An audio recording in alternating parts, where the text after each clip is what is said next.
दूर हटाओ डैडी सैडी, बहुत पी लिया कोला कैंडी, अब करेंगे मर्दों वाली बात। खूब पियेंगे बियर सियर, साथ में लेके सेक्सी डियर, पार्टी चलेगी सारी रात। अरे ब्यास अपने अंदाज में बोला।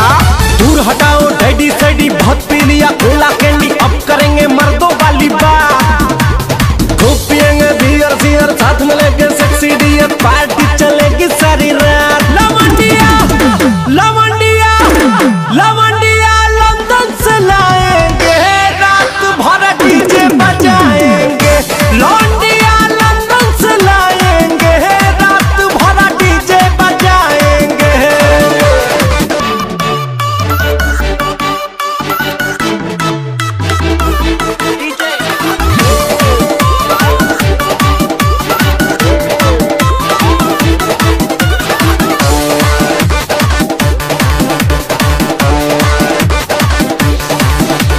रजनी के स्टाइल में सिगरेट जलाएंगे, धुएं का छल्ला बनाकर उड़ाएंगे। रजनी के स्टाइल में सिगरेट जलाएंगे, धुएं का छल्ला बनाकर उड़ाएंगे।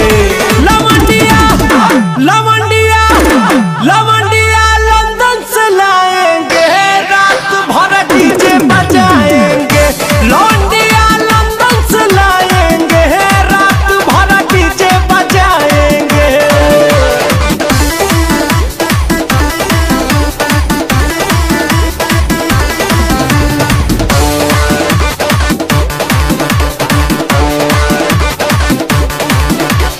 अंग्रेजी बेबी को देसी पिलाएंगे, भोजपुरिया गानों पे ठुमका लगाएंगे। अंग्रेजी बेबी को देसी पिलाएंगे, भोजपुरिया गानों पे ठुमका लगाएंगे। लवंडिया लवंडिया लवंडिया लंदन से लाएंगे, रात भर डीजे बजाएंगे।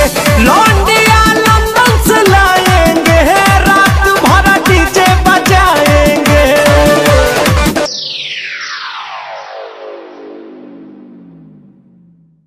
लवंडिया लवंडिया